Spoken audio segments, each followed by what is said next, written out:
Hey, paisans, the time has come. On the air since 2009, the independently produced, non-FCC compliant champ of video game talk podcasting. Here comes Tiger Claw Radio.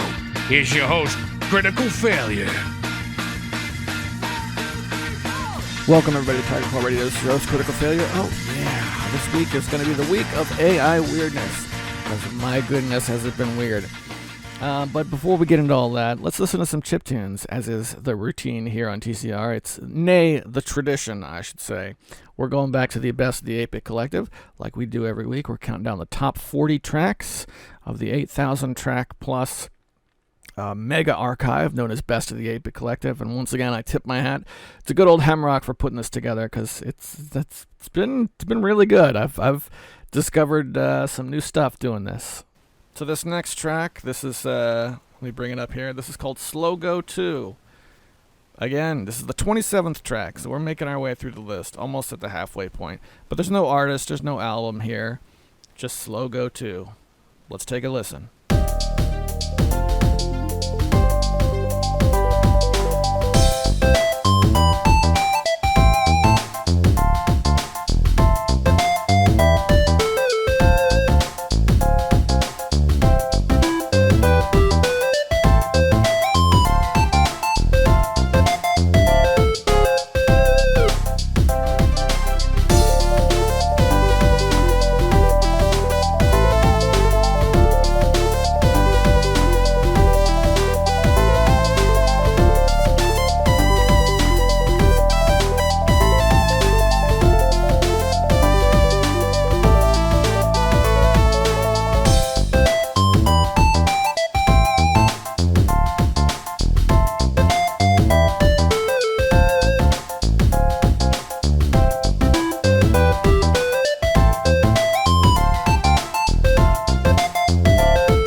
There you have it. I gotta say, I get a strong Sega Genesis vibe from that track. It very much has that Sonic the Hedgehog sort of attitude to it. Alright, boys and girls. I got a Vancast, so let's go there now. This is a tricky proposition, but I'm gonna give it a shot. We're doing a Vancast right now, and I've got my youngest one in the back seat. Hey, kiddo!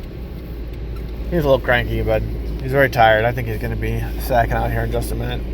So these past week and a half or so they've been good, man. I spent a long time playing games, and just, I'm not talking about the last week, but like leading up to the last week, last, say, year, maybe more. I've spent a lot of time like going from game to game, just kind of, play a little bit here, play a little bit there. My most played games the last year are, were idle games.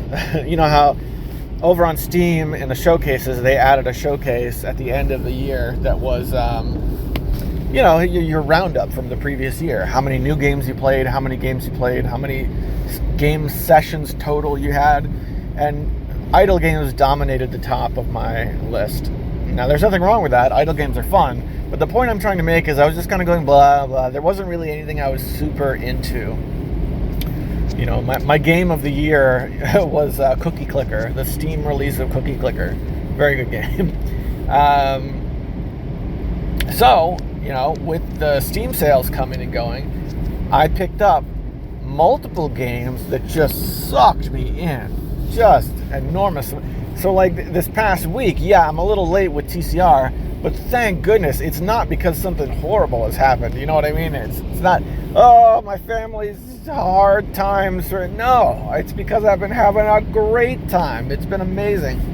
So let's start with Halo. I talked a little bit about Halo last week, and how I was trying to push through and beat the first Halo game, Combat Evolved. And I managed to do that. I finished Combat Evolved probably halfway, early in the week, early to midway. And I gotta say, that first game, I don't know if it's just me, but it seemed like it hung on past its welcome. But I really did enjoy it. One thing that I can say about Halo, and this was true in the second game as well, there were a number of times where I had shot down everybody in sight, and all that was left was just me walking around with my little machine gun or what have you, whatever it may be, zapper, pistol, alien, gobbledygook, and I'm just walking around the halls trying to figure out the next way to proceed. So that's one little weak part of the game, but we're talking about a game that, showers of praise. Well deserved. Good games. Okay. It's interesting that the single player campaign for Combat Evolved was so long, considering how much of a draw the multiplayer mode is. And then it occurred to me shortly after that game, right, when Halo started to give way to Call of Duty, when Call of Duty was really at its peak, Modern Warfare 2, all that stuff was going on. I distinctly remember that at that time, people were complaining about the single-player campaigns being overly short, due to a focus in the multiplayer. And then now, playing through Halo 1, and I started Halo 2 and got almost all the way through it. Halo 2 is, I think, 15 chapters, and I made it through 11. This was before that. We had fully fleshed out single-player campaigns that tell a complete story from start to finish. That's not something we really get in a game like this these days, considering that on top of it there's fleshed out multiplayer with a forge and custom levels and all sorts of goodies. So Halo Master Chef Collection, as I've come to know it, is an excellent purchase, my dear friends. I gotta say, good times indeed. Also, holy guacamole, so many achievements. There's like 700 plus achievements. And also, mamma mia, be ready to spend some hard drive space. Because I thought Combat Evolved took a lot of space. When I beat Combat Evolved and moved on to Halo 2, it gave me the option to uninstall the campaign for Halo 1 in favor of installing Halo 2, and then it showed, okay, your net hard drive space change is an additional 20 gigabytes.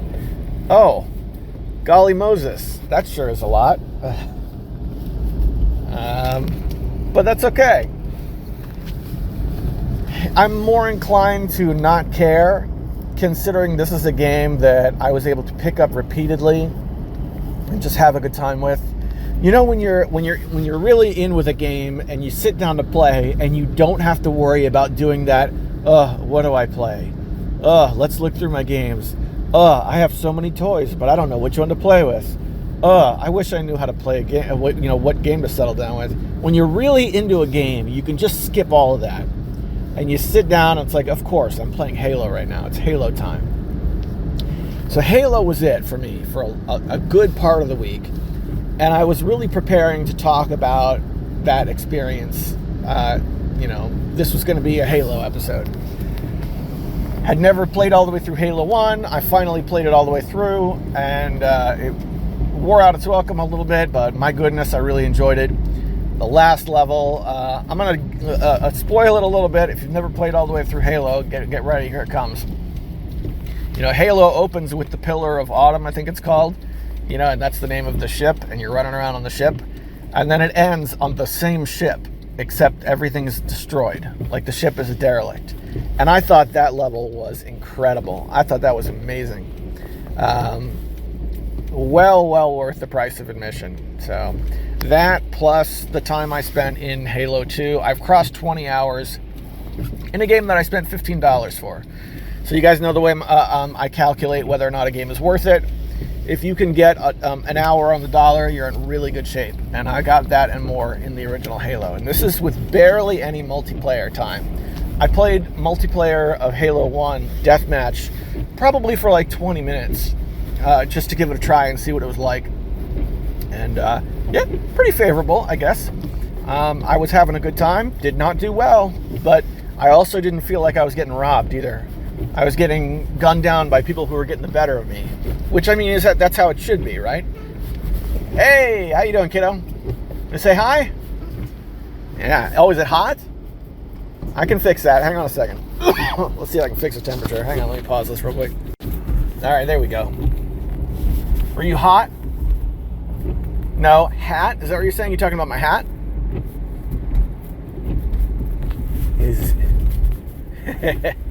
I'm glad you're in a good mood, kiddo. He's really tired, so he's not talking a bunch. Right, so that was Halo. So, moving on from Halo, I wasn't expecting to find a similar experience to suck me in quite as much. But I did. And that game was AI Roguelite. And what a bizarre game. So, I think I've talked about this a little bit in the past, but this week I was finally able to really dig in, and the idea is it plays like an old school CRPG, you know, something from like the Gold Box era maybe, but simpler than that. You know, those Gold Box RPGs, you know, Hills Far and all that stuff, those were complex games. It kind of has that feel to it, but it's a lot simpler. But the thing is, all of the text, all of the quests, all of the locations, all of the everything is all AI generated on the fly. And so are the images that support it. So when I first tried this out a while back, I didn't have a machine that could run it, okay? And I got a similar game called AI Adventure, which more or less is the same, except it's all in text, there's no images. So I thought that would run better. But as it turns out, AI Roguelite runs okay. I did end up putting a RAM upgrade in my machine, so I upgraded to like, I can't remember exactly what the number is, but it's like more than 20 gigs of RAM, which for me seems like a ton. Yeah, that I've been playing that every second since I got it running, and it's been incredible. We added, because Sean has been playing this too, Sean and Rudy as well. We added a channel in the Discord called AI Abominations for all the crazy stuff that we find in game, because there's been quite a bit. And then Sean added a channel over in the old Discord for the next round for the same thing. So that's been a lot of fun.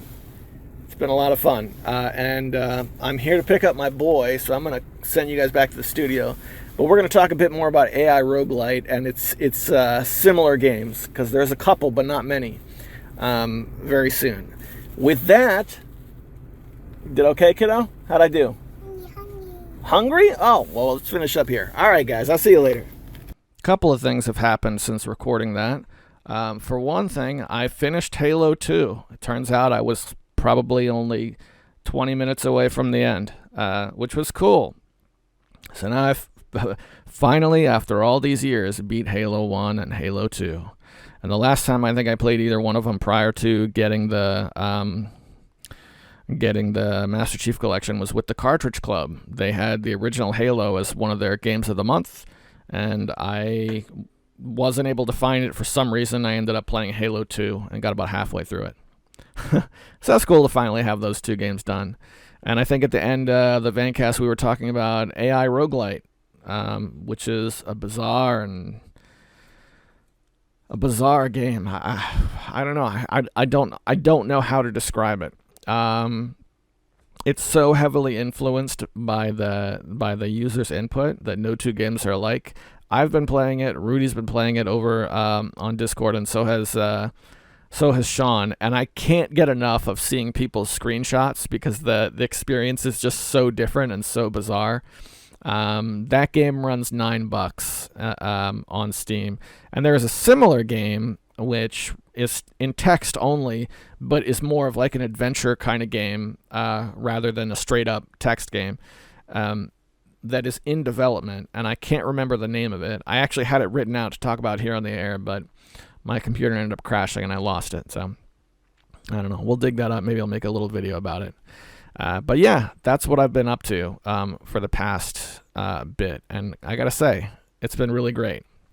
It's a little early, but we're almost at the 20-minute mark. I'm going to play some more chiptunes here, but before we do, I just want to tip my hat to the sponsors. This is a Patreon-sponsored program. They're EmeraldRangers.com, who made the deal to bring us back on the air, Hamrock, and Tecmo Balls. Thank you guys, not only for supporting the show, but for being immeasurably patient with me. I certainly appreciate it, and I hope you're enjoying the party. And with that, let's check out some more chiptunes. So here's one for you. There's the chiptune artist Cookie Fonster, which has been, this is a guy who's been featured on the show before, and he actually responded to that episode and was like, hey, thanks for playing my stuff. So anytime someone does that, they always get a special place in my heart. And as it turns out, he's been releasing monthly albums of just, hey, this is my Famatracker work from the past month. And I got the most recent one, and I gotta say, it's pretty good. So I thought, why don't we hear a track off of Cookie Fonster's latest? I can't do it. Okay, so Opera isn't opening, and my other browsers are hooked up to Community Modular and Electronic, so it will not let me get into my collection to download it and play it. So we're going to play something else until I get this sorted out, and then next week we'll feature Cookie Fonster for our chiptunes. What do we have here in the old book of tricks? Ska Simulator Volume 3, which appears to be a compilation. It appears to be. Let's see what we got. This is track 4 from that comp, and I hope it's good. You're listening to Tiger Claw Radio.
Boy, it's a little early, but we're 2 days late.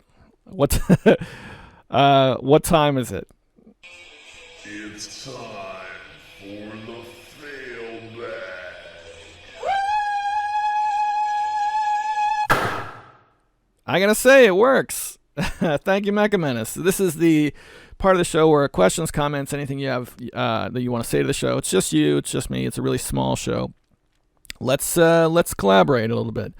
And you can reach out to me via Discord. You can put something on YouTube, or you can head over to EmeraldRangers.com and leave a comment there. So If you're not aware, the way this works is that the YouTube version of the show. Oops, hang on a second. The YouTube version of the show is a week old. Okay, this is an Emerald Rangers program, and then when the new one goes up on Emerald Rangers, the previous week goes out on YouTube. So if you want to stay up with the latest stuff, Emerald Rangers is the place to be. Since the last episode came out, we got something, Overthinking Music, Gives You Hell from the All American Rejects. We got a piece on Cameron Hahn's new album, You Can't Get Arrested. And then we have Green Phoenix, next article planned release on February 10th, which reads like an update. And we have Hemrock's breakdown, Games 31 interview at ATC Expo 2023. All right. That said, the last episode, Trouble at 343 or whatever, who cares, didn't get a whole lot of comments. It didn't get anything on Emerald Rangers. Let's pop in a Discord and see what we got. I don't think there's much. There's been a lot of activity on Discord, but not in terms of like fail bag stuff. Let's see. Latest episode is empty. Oh, yeah, here we go. So several weeks back, when we were talking about that expo, Hemrock posted those screenshots of the Kotaku journalistic integrity. Sean posted a comment just above that. It says Pathfinder free play. And he says, I wouldn't play Pathfinder if they paid me to do it. Which I think is kind of funny.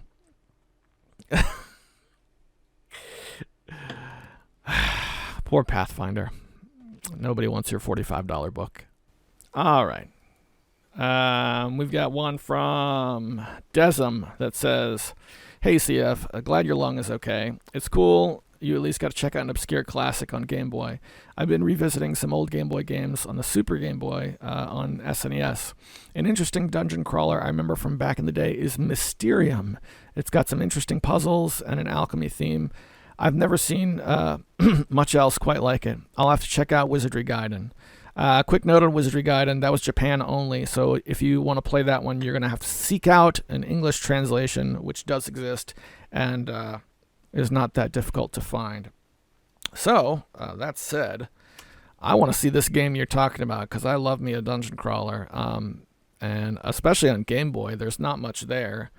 The thing about Wizardry Gaiden that sticks out to me is it's incredibly, like, Game Boy games tend to be a little bit simpler, and that's among the games that are like, this is more complex than you would typically find on the Game Boy. All right, how to play Mysterium in 6 minutes. When I look that up, I'm getting board games. So let's see, Mysterium, Game Boy. Let's try that.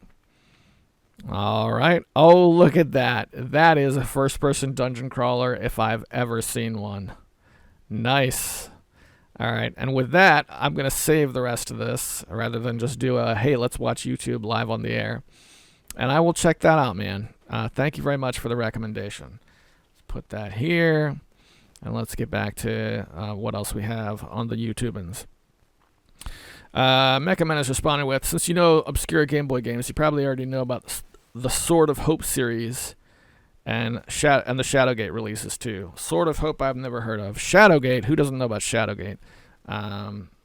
Sword of Hope, Game Boy. Let's take a look. This better be a dungeon crawler, Mecha Menace, or I swear I'm going to poop on your driveway. I'm seeing turn-based combat.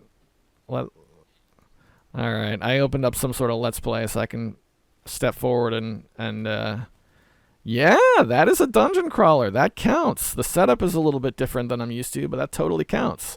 Sword of Hope. Let me take that down. Sword of Hope. Perfect for a low-end emulation device like the RG300 or the Pow Kitty V90, the little clamshell one. Perfect. Lord Tran 2249 says Suikoden's coming to Steam. Yes, I love these games so much. Rented Suikoden 3 from the store and loved it so much I had to go back and play the others. Though I no longer have a console hooked up that can play them, I still have PS1 Suikoden and PS1 Suikoden 1 and 2 copies sitting prominently on my game shelf. Yeah, that's as per the age bracket, I guess. I do similar things. Hopefully this will prove popular enough that they'll do this with more Suikoden installments. Loved Suikoden 1, 2, 3. 4 had so much wasted potential. 5 felt like more of a return to what made the originals great. Really wish they had released one more game to wrap up the overarching plot and that teased in these games. First of all, good to hear from you, brother. This is not a name I'm familiar with, so it's awesome that you reached out. Yeah, Suikoden is a series that I honestly don't have much experience with. Okay, so I grew up, I had a friend who lived a short walk away from me. We know him on the air as NG Varatsu, and he was very much the RPG guy. So he played through all these games. He had, physical copies of Suikoden 1 and 2, which is how I came to know Suikoden 1. It was one of the first PS1 games I ever got to play. Wasn't the first one, but it was one of the first one. Back when I was first introduced to the series, it was like a lot of demo discs. There was the original Crash Bandicoot, and I remember playing Resident Evil, and then 2 Extreme and Suikoden, and that's about it. So I remember he talked about ordering Suikoden 2. He pre-ordered it, which was the only way you could get it, because the second it came out, it was sold out and never came back. So you seem well versed in the series. What you're talking about, if they were to remake those, I think is the only way guys like me who weren't into it at the time could ever really experience it. So yeah, I'm right there with you. Thanks again for reaching out. Hope you're doing okay. Mecha Menace says, nope, I don't have your mail. Brother, I'm going to shoot you a direct message somehow if I can figure out how to do that. We will fix that. Are you on the Discord? I think you're on the Discord. I don't know. I'll figure out a way to get with you. Nee Leebles left a comment on the WordStar 4 video. WordStar on a CPM machine was the first word processor I ever used. I liked it pretty much. If you get used to the concept that you don't have WYSI, it's lean and functional, and a very good productive word without graphics, that is. Yep, and this is on what remains my most popular video, is my simple little WordStar 4 1987 retro computing video. And so I love hearing from people who are around in those days. A little bit before my time. WordStar 4 came out in 87, and I was born in 84. So I didn't really start using the computer on my own until the very beginning of the Windows 95 era. My dad had a computer before that, the Windows 3.1, and then prior to that when we were in DOS. But he was a WordPerfect guy, so I never touched WordStar until, I made that video. And the last one we got is from Daniel Paladin the Sage, and says, I should listen closely, and I'm gonna give that one a heart and a thumbs up. And I think that's it for the fail bag. We're only 28 minutes in, so we're gonna do some more stuff. But thank you to everyone who wrote in. Make sure you're checking out EmeraldRangers.com because they're keeping the lights on. Let's catch another chiptune. This one's from RR Thief. It's called Faking It here on Tiger Claw Radio.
back again in the studio. So I thought it might be fun to go to the board and do a little bit of, CF talks to the internet. So basically, when I first started doing TCR back in 2009, nobody was writing into the show because, who would write into a brand new podcast?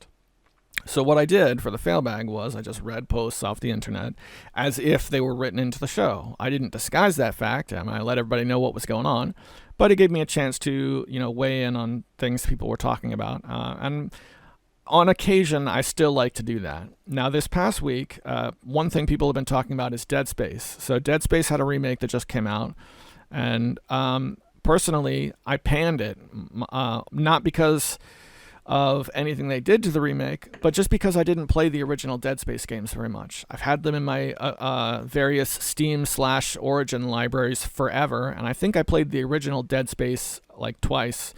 I got like an hour in, but they didn't stick with me because I played them long after the fact, and because there were better games that were similar at the time. I never went back and played them through. So I know some people really love these games, but I wasn't one of them. Not because there was anything particularly wrong. I just never got around to playing it. So the remake dropped, and all I've been hearing about the remake is bad things, but nothing concrete. Just, they changed this character to make them look old and stupid. There's no reason to remake this.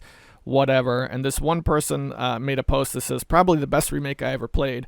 Nothing was cut from the original, only improved and expanded more. I honestly don't know if I can go back and play the original anymore.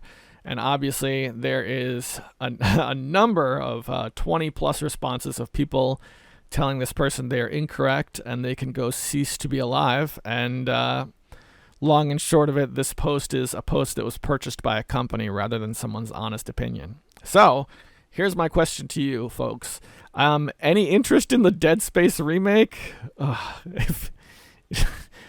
I guess. I don't know. But that's a thing that exists. I didn't even bother to mention it until we were 32 minutes into the show. So that's what I think of Dead Space. More interesting topic to me is, why does Gen Z hate single-player games so much? And I think that's a bold claim, because in my personal opinion, I don't know if Gen Z does or doesn't hate single-player games, but I think their opportunity to enjoy them is a lot less. I don't think it's any fault of the Gen Z gameplay, audience themselves. I think it's the companies, In 2002, we didn't have what EA is doing now. It just wasn't a thing. Right? And because of that, there was more single-player games. The business model was a different thing. I think the first game I remember introducing micro transactions, on a modern level, because then if you say the first game that had microtransactions was actually in the Intellivision. No, I get it. But the first modern game I can think of, the first time I experienced it was with Mega Man 9. Which came out on the Wii, and they made it so that it was like an extra $250 to play as Proto Man or something like that. And at that point, you could take it or leave it, but it existed, and then it just got worse and worse and worse. So now you have these gamers who, their norm isn't even that. Their norm is free to play with skins and stuff like that. You really have to go out of your way to find these single player experiences now. They exist. We're still getting them. I'm not saying single-player games are extinct. They certainly aren't. But the AAA community has moved away from that, I think, in large part. And it's funny to say that immediately after talking about Dead Space, which is exclusively single-player. But I guess The Last of Us was also largely a single-player thing too. But I don't know. What do you want me to say? Times they are a changing. It happens. So that said, let's see what some of these other brilliant minds in gaming have to say about what's changed. All right. Oop, I didn't realize we had so much static. Let me see if I can take care of that. Better? All right, let's see if we can get a real response. Yeah, they can't instantly show what they're doing online to everyone else currently in the game. They need that constantly. Instant recognition of the mundane stuff they're doing. can't focus on a story being presented to them because it's not their story. We have reached peak narcissism. I mean, yeah, to some extent that's true, but I'd like to be a little bit more optimistic than that. Also, I mean, at least if you're on a console, isn't that what the share button is for? Hasn't there been something around since the PS4 where they actually can say, "Hey boys, here's the video of this crazy glitch I have in the 300th port of Skyrim." So I don't know. You could be right, but I try to keep it a little more positive than that. And somebody says, "I'd say, I don't know. Hold on, let's see what else we got. Hang on. Here's another one. Oh, it went away. What did I do?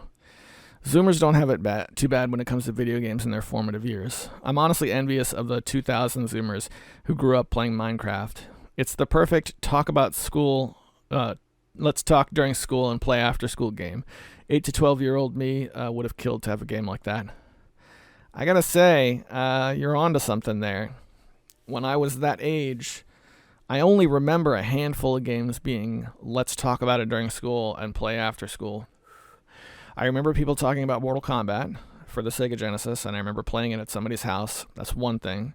I remember talking about, and this is crazy to me, I remember talking about Star Tropics when I was in like first grade or second grade or something like that. And I remember talking about first-person shooters in their early days, like Wolfenstein 3D and Doom. I remember trading those codes back and forth. Like I remember being told about the infinite ammo code in Wolfenstein when you press MLI together and get full ammo again.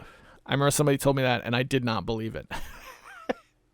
I thought it was garbage. That's pretty funny. Those were good times, but only those handful of times. I don't remember being involved in the game, something like the biggest game ever. But good times. There is something to be said about people growing up with this more ubiquitous gaming than we had back then. So, on the other hand, one interesting take I've heard to slam the old Zoomers is there was an image of, what was it now? Need for Speed, I think on the Sega Saturn, which was, if you've played Need for Speed on the Sega Saturn, or any of the ports of the original Need for Speed, pretty dated. And there was a young lad who was like, "How could anybody play this and think it's enjoyable?" And the first response was, "Our generation went from F-Zero to this in 5 years, and your generation went from Fortnite to Fortnite in 5 years. There is no comparison." And that is a good point. I remember being a kid and thinking, hey, one day we're going to get to a point where graphics are so good they can't really get any better. And the more I think about it, the more we're pretty close to that now, aren't we? Pretty close. All right, here we go. Sup, nerds? What's the best way to play Carmageddon 1 and 2 on Windows 10? Any chance it has source ports like Doom? No source ports that I can think of. I looked into that. The original Carmageddon used the number pad by default, but I think that's I think that's something you can adjust. I have it from GOG and I have it from Steam, and both versions were playable. I was not able to find a better way to play it. Just get it on GOG so that you don't have to deal with Steam's downtime once a week, and you're good to go. Good game. A little wonky controls, but gotta say, worth your time. And if we ever get a decent source port of the original Carmageddon, then that will be big news. Big news. Could you imagine, like, if the original Carmageddon had something like Xandronum, where it was cleaned up, higher resolution, we could all jump in and play on the same multiplayer game? Wouldn't that be awesome? Oh my gosh. That would bring productivity to a halt across America for a while. Good times. One more. Amazon is giving away Morrowind for free right now. Is it worth playing? Giving away how? PC code, old box copies. How does Amazon give this away? And apparently it's Prime Gaming. Every month they give away some games for Prime members. Can be codes for Steam, GOG, Origin, Epic. Just depends on the game. I did not know that, and I've been a Prime customer for a couple of years now. So whoopsie daisy, I'll have to check that out. As far as Morrowind, yes, it's worth playing. Yes. It is not Skyrim, it is not Oblivion, it is Morrowind, and it is a different beast. So it's worth playing for different reasons, and that's why you have these camps of Morrowind is the best, Skyrim is the best, Oblivion is the best. They're all good for different reasons, and I think that's a testament to Bethesda, at their peak, at their very best. One person says, it'll make you hate modern gaming. Better buy it off GOG than download some some botnet from Amazon.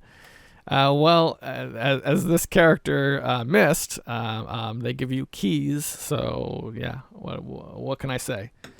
Play yourself some Morrowind. I can't recommend that game enough. Even if you play it and don't like it, that's one that it's like required playing for anybody who considers themselves an enjoyer of video games. All right, now I have to figure out what's going on with Opera because I have to fix that before I can get it to my Amazon account to check that out. So let's reinstall Opera and see if I can get that sorted. Well, all right, guys and gals, you know what that sound is. Another week here on TCR. Whatever it is that brought you here, enjoy yourselves. Thanks for spending some time talking about some games, listening to some chiptunes, just doing our usual nonsense. And whatever it is that you're facing, I'm wishing you all the best. Take care of yourselves. I'll see you next week.